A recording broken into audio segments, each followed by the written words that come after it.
Why does this happen to me? God versus the devil. Or do you wonder why bad things happen to good people? Do you feel like the devil gets all the best things in life while God seems to punish you at every turn? Maybe it's time we take a look at God and the devil together, and see which one really has your back. He is all-powerful, all-knowing, and all-good. A person who doesn't believe in God would see the devil as an entity that lives on earth because he represents evil, or those people don't want to accept God's will.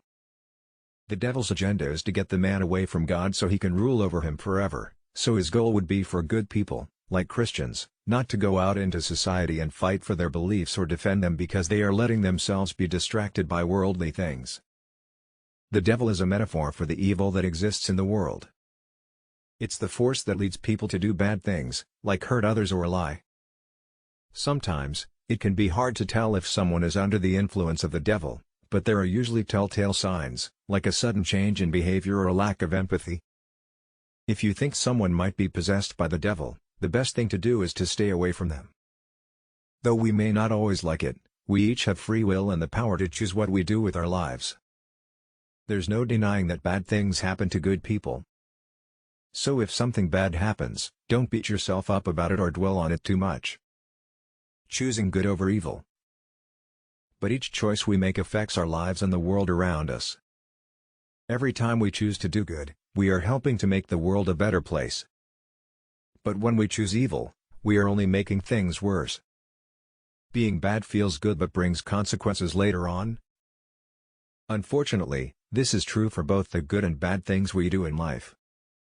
When we make poor choices, it may feel good at the moment, but later on, we always end up regretting them.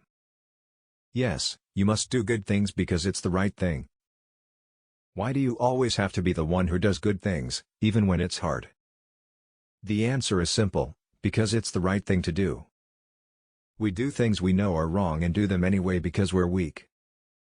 We sin and then ask forgiveness, but sometimes it feels like our prayers go unanswered.